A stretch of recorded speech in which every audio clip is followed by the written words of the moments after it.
अस्सलामु अलैकुम वरहमतुल्लाहि वबरकातुहू। अल्हम्दुलिल्लाह अल्हम्दुलिल्लाहि रब्बिल आलमीन वस्सलातु वस्सलामु अला इमामिल अंबियाइ वल मुरसलीन। फ़क़ाल अल्लाहु तआला फ़ी शानि हबीबिही फ़िल क़ुरआनिल मजीद फ़अऊज़ु बिल्लाहि मिनश शैतानिर रजीम बिस्मिल्लाहिर रहमानिर रहीम।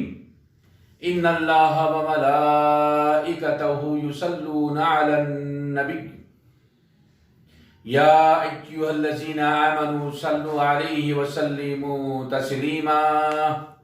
अल्लाहुम्मा सल्लि अला सय्यिदिना व शफ़ीअना व हबीबना व तबीबना व मौलाना मुहम्मदिन व आलिहि व सहबिहि अफ़ज़ल सलावातिका व अदद मालूमातिका व बारिक वसल्लिम। अल्लाह तबारक व तआला ने ज़ाब्ते हयात बनाया है और सुबह क़यामत तक पैदा होने वाले ईमान वालों के लिए क़वानीन अल्लाह रब्बुल आलमीन ने अपने पास से भेजा है और रसूल पाक सल्लल्लाहु अलैहि वसल्लम के इरशादात भी मौजूद है। यानी एक ईमान वाले की ज़िंदगी कुरान मजीद व हदीस शरीफ की रोशनी में गुजरनी चाहिए। कुरान मजीद में हम लोग क्या समझते हैं, सिर्फ सवाब की किताब है, ये सिर्फ सवाब कमाने वाली किताब है?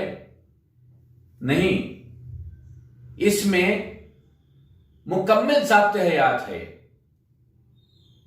आपके मामलात कैसे हो, आपके समाजी जिंदगी कैसे हो, आपकी माशी मामलात कैसे हो तय होना चाहिए, आपसी रजामंदी के मामलात कैसे हो, अगरचे के मामलात दूसरों से हो तो क्या जो ना उसका मियार है, हर एक चीज इसमें मौजूद है। चाहे वो हमारी जिंदगी का कोई भी शुबा हो, पैदाइश से लेकर मौत तक हर एक चीज का कानून इसमें मौजूद है। अगर इसके खिलाफ हम जाते हैं और हदीस शरीफ के खिलाफ हम जाते हैं तो अल्लाह तबारक व तआला का कुछ भी नुकसान होने वाला नहीं। जैसा कि आप जानते हैं, अक्सर हदीस में आया है, अगर सारी दुनिया में सारे के सारे इंसान अल्लाह को मानने वाले हो जाएंगे तो अल्लाह की शान बढ़ने वाली नहीं। सारी दुनिया में सारे के सारे लोग अल्लाह को नहीं मानने लगेंगे तब भी अल्लाह की शान में कुछ कमी होने वाली नहीं। यानी हर हाल में अल्लाह तबारक व तआला की शान करीमी मौजूद है, मौजूद थी, मौजूद रहेगी। अगरचे कि हम क़वानीन पर अमल करते हैं तो उसका समर, उसका फल हमको मिलने वाला है। तो आज हम गुफ्तगू करेंगे आज हमारे समाज का नासूर, जिसकी वजह से कई किस्म के कारोबार करने वाले आज इसकी लानत के अंदर दबे हुए हैं और इसकी वजह से वो लोग बज़ाहिर तो अच्छी जिंदगी गुजार रहे हैं, लेकिन बबातिन और अंदरूनी तौर पे जो उनकी जिंदगी है मखरूज होकर वो जिंदगी गुजार रहे हैं। और अक्सर लोग हमारी कौम में, हमारी कौम से हट के जो दूसरी कौम के लोग हैं, वो अक्सर लोग ये बोझ नहीं संभाल सके अपने आप को मौत के हवाले कर रहे हैं, यानी खुदकशी कर रहे हैं। मेरी मुराद इन सारी बातों से है सूद, यानी इंटरेस्ट लेना, इंटरेस्ट देना, इंटरेस्ट का मामले में बीच में पड़ना, देना लेने के अलावा दिलाना और इससे मुतालिक माहिदे को तहरीर करना और इस माहिदे में गवाही देना वगैरह वगैरह, तमाम के तमाम लोग गुनाहगार हैं। सबको गुनाह वाजिब होने वाला है। अब आइए सबसे पहले हम कुरान मजीद में इस ज़िमन में अल्लाह रब्बुल आलमीन क्या फरमाया है, खाली आपके सामने मुख्तसर सी बात रखूं। सूरह बकरा में जुमला 4 आयतें इससे मुतालिक है। आयत नंबर 275, 275, आयत नंबर 276, 276, आयत नंबर 278, 278, आयत नंबर 279, 279। सूरह बकरा में 4 आयतें हैं। सूरह आल इमरान में 130 नंबर की आयत है इससे मुतालिक, और सूरह रोम में आयत नंबर 39, 1-40 यानी 39 इससे मुतालिक है। जो आयत में अल्लाह तबारक व तआला तज़किरा फरमाया है उसके निचोड़ को मैं आपके सामने रखता हूं। आइए, सौदा यानी तिजारत को अल्लाह ताला ने हलाल किया और सूद को हराम किया। सौदा यानी आपसी लेन देन, कारोबार करना, तिजारत करना, इसलिए हलाल है, और सूद को अल्लाह तबारक व तआला ने हराम कर दिया। दूसरी जगह अल्लाह तबारक व तआला ने सूद को बेबरकत और खैरात की बरकत को बढ़ाया है। यानी अल्लाह तबारक व तआला खुद इरशाद फरमा रहे हैं कि सूद का जो पैसा है बेबरकत पैसा होगा। थोड़ा सा आप जायजा ले अपने पास पड़ोस में जिनसे आपके ताल्लुकात है, जिनकी आपकी जान पहचान है, वो सूद के कारोबार में मुलविस है, तो थोड़ा सा उनकी जिंदगी का जायजा ले। बेबरकत उनके पैसे होते हैं, बरकत नहीं होती। ये अल्लाह ताला फरमा दिया है, तो बरकत कहां से मिलेगी इनको?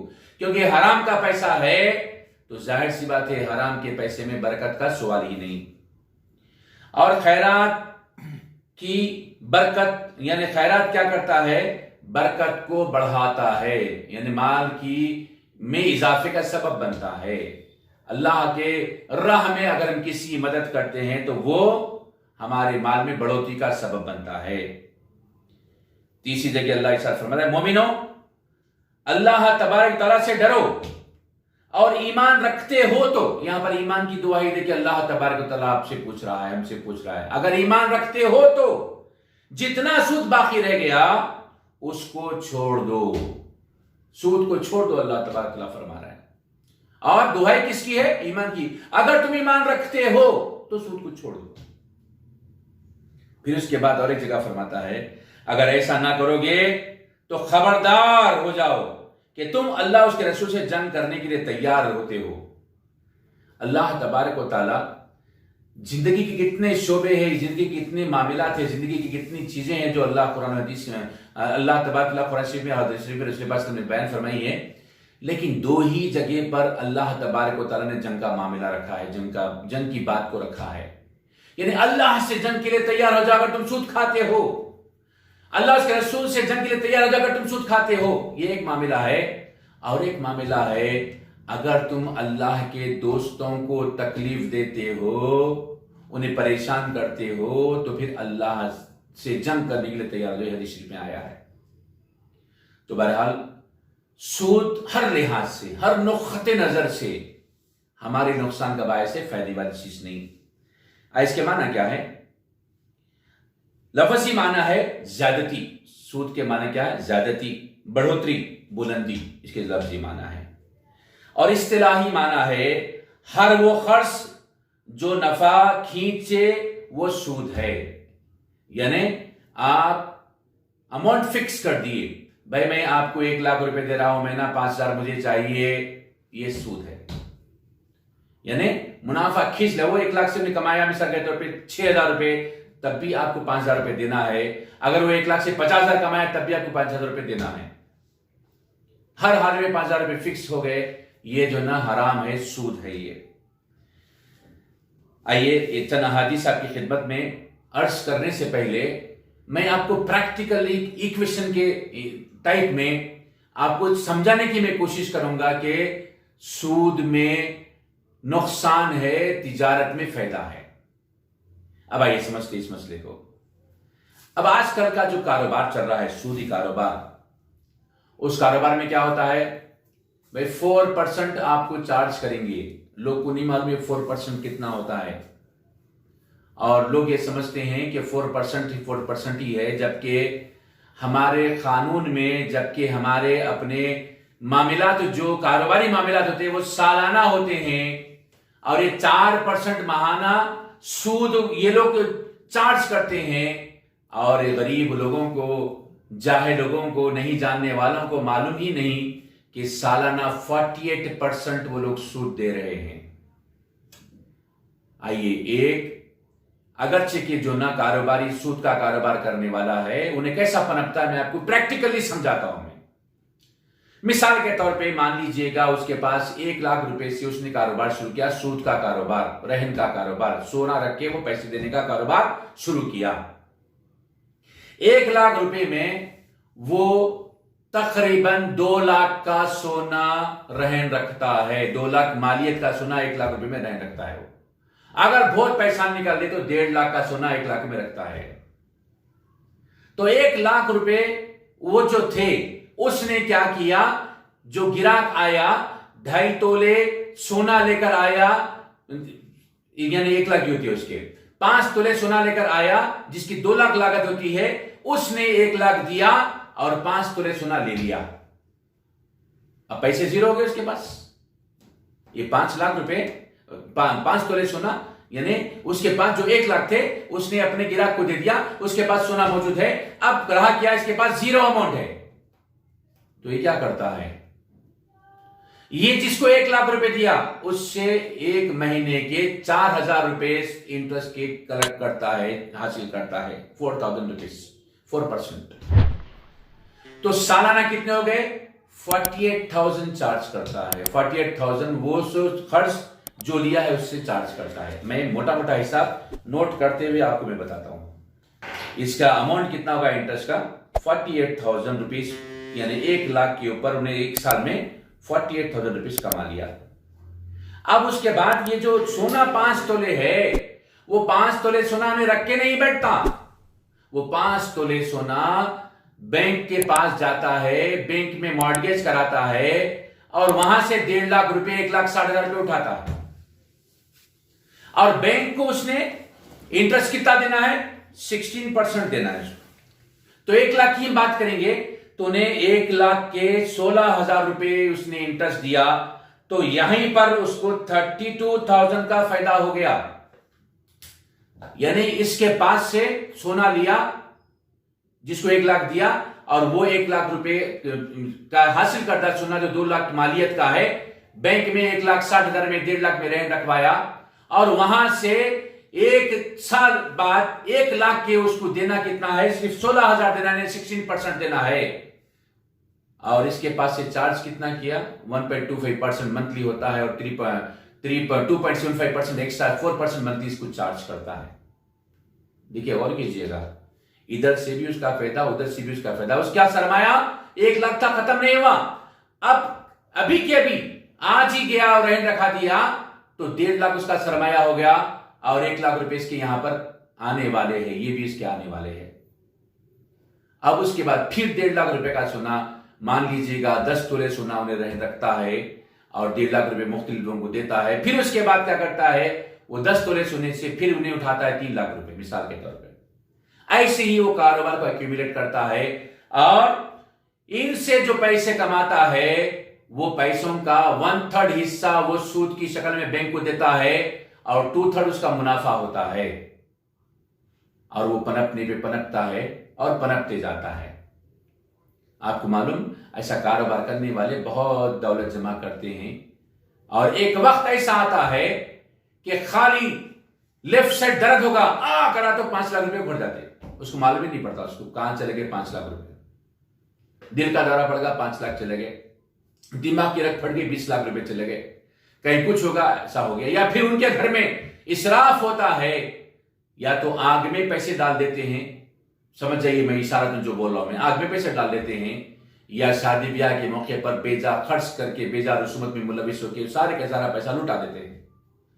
तो यहां पर साबित क्या हुआ, हराम से कमाई हुई जो दौलत थी वो बेबरकत है, और हलाल से कमाई हुई तिजारत की बरकत में, यानी तिजारत से कमाई हुई पैसे में बरकत होती है।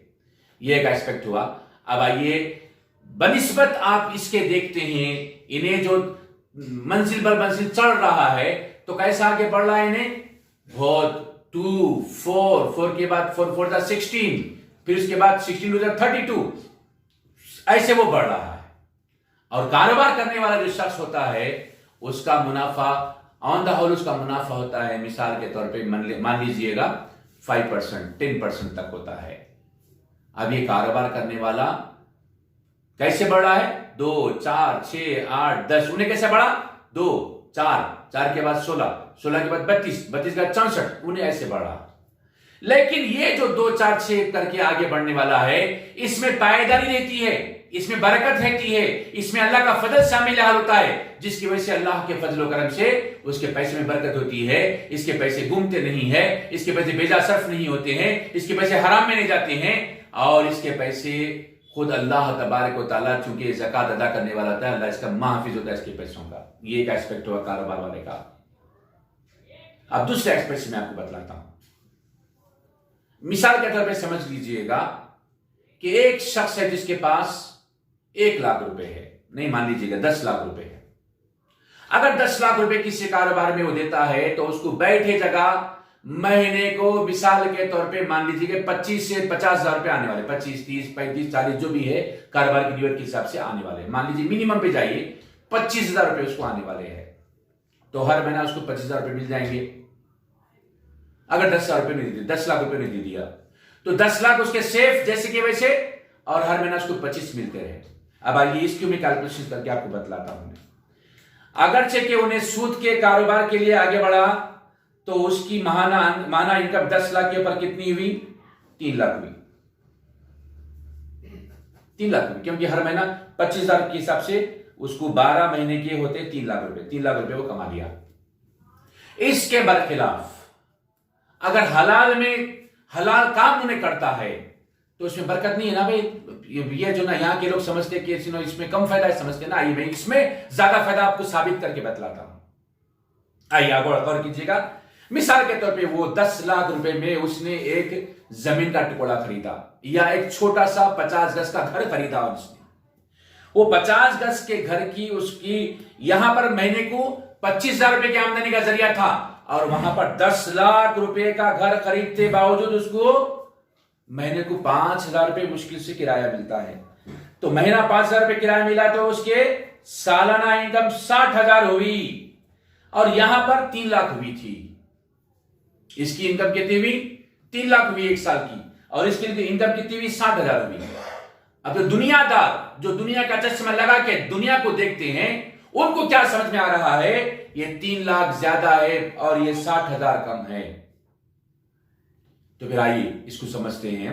ये 10 लाख का जो उसने घर खरीदा था, 1 साल बाद उस घर की कीमत 15 लाख हो जाती है, 14 लाख हो जाती है, 13 लाख हो जाती है। गौर कीजिएगा, प्रैक्टिकल बात बता रहा हूं मैं। गर्चे के उसके घर की कीमत मिनिमम लीज बहुत 30 लाख भी अगर हो गई, और 60,000 रुपए उसको महीना किराया, महीने के हिसाब से साल का किराया आया, तो उसके पास कितने जमा हो गए? 13,60,000 जमा हो गए। और इसके पास कितने जमा हो गए? 13 लाख जमा हो गए। और 13 लाख जमा होते वक्त क्या हुआ? इसने गुनाह अजीम किया, बड़ा गुनाह किया इसने, और इसने हलाल के जरिए से उसकी अपने 10 लाख को 13,60,000 कर लिया। तो हलाल में फायदा है जो अल्लाह तबारक व तआला फरमाए हैं। प्रैक्टिकल मैंने आपको कैलकुलेशन करके बतलाया। अब आइए, हज़रत अब्दुल्ला बिन हंज़ला रज़ियल्लाहु से रिवायत है, रसूल पाक सल्लल्लाहु अलैहि वसल्लम ने इरशाद फरमाया, सूद का 1 दिरहम जो जानते हुए खाए वो 36 बार जिना से ज्यादा सख्त यानी बदतर अजाब है, एक हदीस में है, और एक हदीस में 33 बार जिना से बदतर अजाब है। ये मिशकात शरीफ में हदीस शरीफ मौजूद है। और एक जगह रसूल पाक इरशाद फरमाते हैं, सूद अगरचे के बहुत हो मगर अंजाम कमी की तरफ लौटता है। सूद बहुत है, अभी मैंने आपको प्रैक्टिकल समझाया, सूद बहुत है। 3 लाख रुपए उसने कमाया और इसने महीने को 5,000 के हिसाब से 60,000 ही कमाया, बहुत ही है, लेकिन कमी की तरफ लौटता है। वो 13 लाख कमा के भी उसके पैसे हराम में जाने वाले हैं। ये 13,60,000 में सुकून से इत्मीनान से रहने वाला है, और अल्लाह के सामने रुसवा होने वाला नहीं। रसूल फरमाते हैं, जिसका गोश्त हराम से उगा हो तो आग उससे बहुत करीब होगी। यह हदीस भी मिशकात में मौजूद है। आग मौजूद यानी करीब होगी किसके? उस जिस्म के जो आग से पला बढ़ा। आग से पला बढ़ा का मतलब क्या है? सूद के कारोबार में मुलविस होके वो खाया पिया, खिलाया पिलाया अपने अहलो याल को, तो समझ लो कि वो आग से पला बढ़ा। आइए आगे बढ़ते हैं। आप सल्लल्लाहु अलैहि वसल्लम फरमाते हैं, सूद खाने वाला, सूद खिलाने वाला, सूद का माहिदा लिखने वाला और इसकी गवाही देने वाला, सब पर अल्लाह तबारक व तआला लानत करे। किसके हुक्म है? किसका अल्फाज है? रसूल पाक सल्लल्लाहु अलैहि वसल्लम के अल्फाज है। सूद देने वाला, सूद दिलाने वाला, सूद के मायदे को लिखने वाला और सूद के मायदे की गवाही देने वाला, सब के सब पर अल्लाह की लानत फरमा रहे रसूल पाक सल्लल्लाहु अलैहि वसल्लम। और एक हदीस शरीफ है, सूद खाने वालों, सूद खिलाने वालों, गवाहों और लिखने वालों पर लानत है। ये तिरमिज़ी में हदीस है, वो पहली वाली हदीस मिशकात में थी। जिस कौम में जिना और सूद आम हो जाए उस कौम पर अल्लाह ताला का अजाब हलाल हो जाता है। बुखारी शरीफ में हदीस मौजूद है। यानी सूद और जिना आम हो जाए तो समझ लेना अल्लाह का अजाब आने वाला है। क़यामत के करीब जिना, सूद और शराब आम हो जाएंगे। आम हो गए, कितना आम है जरा देखिए, गौर कीजिएगा। बच्चे फुटपाथों पर बैठ के रात में 10-11 बजे के बाद बास मोहल्लों में शराबखोरी करते हैं और सूद का कारोबार तो बामी उरूज पर है। अल्लाह तबारक व तआला महफूज रखे। आगे बढ़िए। कबीरा गुनाहों में सबसे बड़े गुनाह, कबीरा गुनाह तो बहुत सारे, इसमें सबसे बड़े गुनाह शिर्क, दूसरा मोमिन का नाहक कत्ल करना, तीसरा सूद खाना खिलाना, चौथा यतीम का माल खा जाना। ये 4 बड़े बड़े गुनाह, गुनाह कबीरा में भी 4 बड़े गुनाह है ये। उस जात पाक की कसम जिसके कब्जे में मोहम्मद सल्लल्लाहु अलैहि वसल्लम की जान है, बंदा हराम लोकमा अपने पेट में डालता है तो उसके 40 दिन के अमल को अल्लाह रब्बुल आलमीन कबूल नहीं फरमाते। हराम खाता है, सूद का पैसा खाया तो 40 दिन तक अल्लाह रब्बुल आलमीन उसकी इबादत को कबूल नहीं फरमाते। अल्लाह माफिजना, अल्लाह माफिजना। जिसने हराम खाया उसका ना कोई नफिल कबूल होता है और ना फर्ज कबूल होता है। रसूल पाक सल्लल्लाहु अलैहि वसल्लम फरमाते हैं हराम खाने वालों का ना नफिल कबूल होता है ना फर्ज कबूल होता है। मतलब नमाज पढ़ के भी वो बेकार है, सदका खैरात दे के भी वो बेकार है और सिला रहमी करके भी वो बेकार है। क्यों? इसलिए कि वो सूद खाता है तो उसका कोई अमल काबिल कबूल नहीं। जिसने हराम माल से हज किया उसका हज कबूल नहीं होता है। यहां तो आमतौर पर यहां पर इतना तो नहीं होता है, लोग हराम माल से हज को तो नहीं जाते हैं। अगर हराम माल कमाते भी हैं तो फिर वो जो है ना हज को जाने से पहले कोशिश करते हैं कि हलाल माल से ही हज को जाए। अगर कोई बिलफज माल हलाल समझ के वो सूद के पैसों से हज करता है तो फिर उसका हज नाकाबिल कबूल है। सूद की लानत पे गौर कीजिएगा। एक मर्तबा का मौका है, एक बुजुर्ग किसी घर के साए में खड़े हुए थे।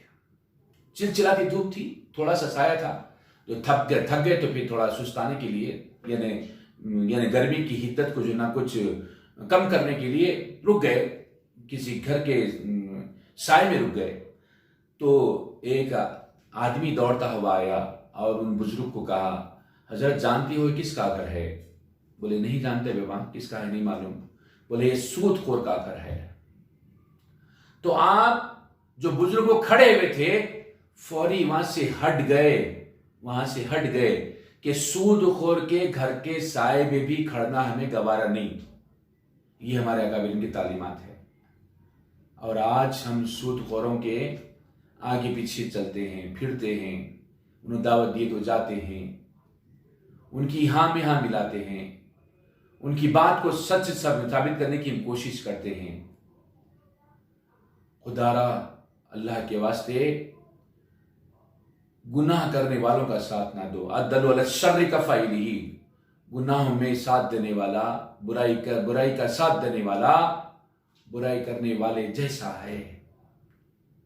आप उसका साथ दे रहे हैं, सूद नहीं खा रहे, लेकिन सूद खाने में आपका शुमार हो जाएगा, सूद खाने वालों में आपका शुमार हो जाएगा।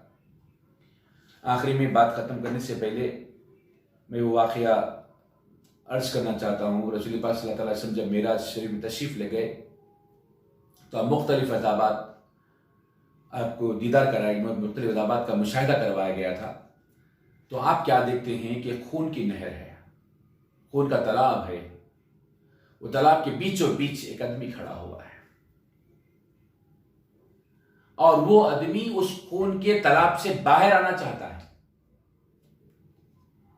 लेकिन तालाब के किनारे जो लोग खड़े हुए हैं उनके साथ फतरे हैं, वो पत्थरों से दे मारते हैं उसको, पत्थरों से मारने लगते हैं। जब वो पत्थरे खाता है तो फिर अपनी जगह जाके फिर बीचों बीच में खड़ा हो जाता है, फिर कोशिश करता है वो किनारे पे आने की, फिर जैसे वो आता है फिर पत्थरों से मार मार के उसको वहां पहुंचा दिया जाता है। रसूल सल्लल्लाहु अलैहि वसल्लम ने सवाल किया, ऐ जिब्राइल, ये कौन लोग है, ये कौन है, किसकी वजह से इसको गुनाह में, कौन से गुनाह की वजह से इसको ये अज़ाब में मुब्तला किया गया है? तो जिब्राइल अलैहिस्सलाम ने कहा, अल्लाह के रसूल सल्लल्लाहु अलैहि वसल्लम, ये सूदखोर है, सूद खाने वाले हैं। भर माशरे की सबसे बड़ा नासूर सूद का मामला है। बहुत सख्त हदीस है, मैं इस सख्त हदीस को मैंने आपके सामने अर्ज नहीं किया, क्योंकि ये जो हम वीडियो बना रहे हैं मुख्तलिफ लोग देखेंगे, नौजवान बच्चे देखेंगे, मासूम बच्चे देखेंगे, इसलिए जब कई अहादीस में कई अहादीस में माँ के तस्करे के साथ, मैं इशारा दे रहा हूं, मैं माँ के तस्करे के साथ इसमें मौजूद है। अल्लाह माफ़िज़ना। जो सूद के मामलात में मुलविस है, अल्हम्दुलिल्लाह अल्लाह के फजल करम से हमने जो कोशिश की है और पिछले 2 दहाकों से कोशिश करते चले आ रहे हैं कि जो भी सूद के मामलात में मुलविस होना चाहता है उसको हम बचाने की कोशिश करते हैं। वो तरीके क्या है इंशाल्लाह फिर कभी आपको तफसील से बतलाएंगे। और अक्सर मेरे पास कोई अगर आते हैं कि भाई हमको सोना रहन डालना है, तो मैं फौरी तौर पर उनको कहता है भाई बेच दो, वो बेहतर है, रहन मत डालो। रहन अगर डालेंगे तो आप आज की तारीख में 1.5 लाख का सोना आप 1 लाख में रहन डालेंगे, और आप 2 लाख रुपए होने के बाद उसको छुड़ाने की आस्ते कोशिश करेंगे तो लोग बोलेंगे भाई 2 लाख देके 1.5 लाख का सोना क्यों छुड़ा रहे, छोड़ दो। तो आज अगर आप वही सोने को फरोख्त कर देते हैं तो मार्केट वैल्यू उसकी 1.5 लाख है, तो 1.5 लाख रुपए आपके हाथ में है, 1.5 लाख रुपए आ जाएंगे आपको, और सूद की लानत से बच जाएंगे, सूद के गुनाह से बच जाएंगे। जब कभी भी कोई सी बात रही, मैं सोना बेचो, मैं नहीं कह रहा हूं, कहीं घर में फसाद ना हो जाए, हर घर में फसाद हो जाएगा, बोले मुझसे ऐसा बोले सोना बेच दो, बोले यहां पर मसलियत को समझिए। सूद से बचने की हम कोशिश करने का एक रास्ता, एक सबील आपको बतला रहे हैं। घर से के 2 लाख का सोना आपको 1 लाख रुपए मिल रहे हैं, और आप 3 साल बाद उसको छुड़ाने के लिए जाते हैं, या 1 साल नहीं तो 1.5 साल बाद ही छुड़ाने आप जाते हैं, तो 1.5 साल बाद उसकी सोने के साथ उसकी वैल्यू हो जाती है 1,72,000। मैं कैलकुलेशन करके सुना रहा हूं आपको, 1,72,000 इसकी वैल्यू हो जाती है, जबकि मार्केट में 1.5 लाख का सोना था वो। तो आप बोलते भाई 1.5 लाख रुपए का सोने को 172 देके हम क्यों लेंगे, ले आ जाओ डुबा दो। तो आपको नेट प्रॉफिट 50,000 का हुआ, प्लस आप गुनाहगार हुए। 1.5 साल तक आपने सूद के कर्ज को अपने ऊपर ले रखा था, गुनाहगार हुए।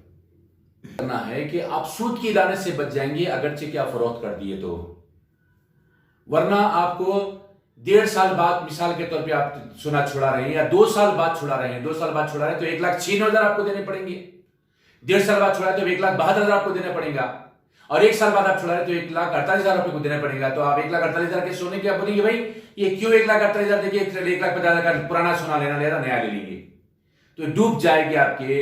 एक तो 48,000 हो, या 72,000 हो, या फिर 96,000 हो, 48,000 हो, या 72,000 हो, या 96,000 हो, ये तो आपको हराम में जा रहे और इतना सूद खाने का गुनाह मिलेगा। उसके अलावा आपका नेट लॉस की तवा 50,000 का लॉस हुआ। क्यों? जिस दिन आप रहन डालने के लिए गए थे उस दिन मार्केट में उसका 1.5 लाख था, आप 1.5 लाख में बेच दीजिएगा, यह आपके लिए बेहतर है। तो बहरहाल एक रास्ता मैंने बतलाया है, सूद से बचने का मैंने एक तरीका बतलाया है। अल्लाह तबारक व तआला से दुआ है रसूल पाक सल्लल्लाहु अलैहि वसल्लम के सदक़े तौफ़ील में हमारे माशरे को सूद से पाक माशरा अल्लाह ताला बना दीजिए। या अल्लाह सूद से बचने वाला हम सबको बना दीजिए। सूद खाने, खिलाने, दिलाने, गवाही सब गुनाहगार है मेरे मौला, ना जाने अनजाने में हमसे कौन से गुनाह हुए आप बेहतर जानते मेरे मौला। हमारे वो तमाम छोटे बड़े गुनाहों को माफ़ फरमा दीजिए।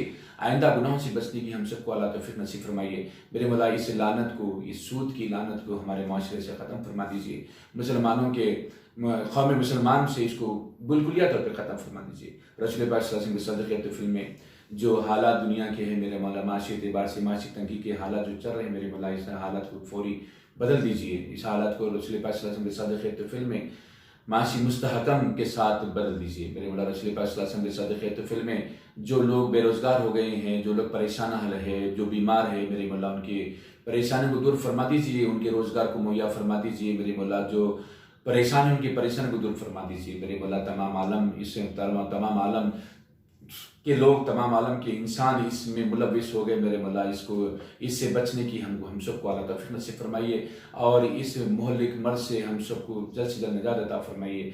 जल्द से सारी दुनिया से जो मोहलिक मर्ज और कोविड-19 और ये जो कोरोना वायरस है मेरे मौला, इसका खात्मा फरमा दीजिए या अल्लाह। रसूल पाक सल्लल्लाहु अलैहि वसल्लम से तमाम दुआ कबूल फरमा लीजिए।